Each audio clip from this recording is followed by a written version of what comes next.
Good morning mga ka-brown eyes! So, dito na tayo ngayon sa Tierra Puta Resort kung saan tayo magluluto ng char shadow. Ayun. Busy ang nainay. So ngayon, tinutusan tayo magluto ng char shadow. Nilagay ko na yung cooking oil kasi mainit na yung ating pan. Check natin ha kung charas. Mainit na yung ating pan. Ilalagay na natin yung wangba. Yan. Wow! Tapos isusutin natin ang wangba. Napakabango. Tapos onion. Yan. Napakabango. Diba? Masarap ang char shadow pag maraming kamatis. Yes. So, ito ang ating ilalagay na natin ang ating kamares. Yan. Dire-diretso lang ang paglagay.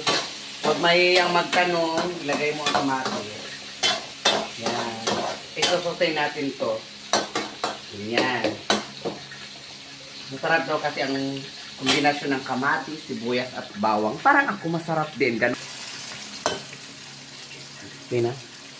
Ayan na mga ka-brown eyes. Pagkatapos nito, ilalagay na natin ang isda na galing ito sa Taal. May lasang tao. Chares. Ilalagay na natin ang isda. Hindi na natin hahatiin ang isda para masarap tignan ang ating isda. Tapos, ganyan, ilalagay natin ang yan.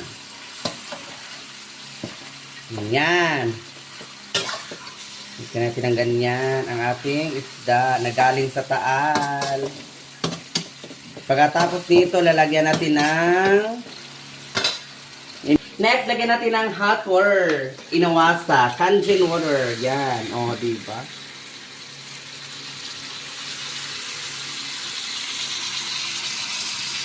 Yan, dapat hindi durog ang isda pag pakuluan pa natin.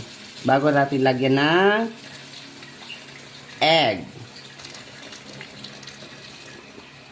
Yan, lagyan natin ng maraming sabaw para malunod ang isda. Kasarap. Diba? Then, prepare tayo ng egg. Tapos ilalagay natin mamaya pagka okay na yung ating isda. Ang lasa ng ating char shadow. First, I will put black pepper. Ayan.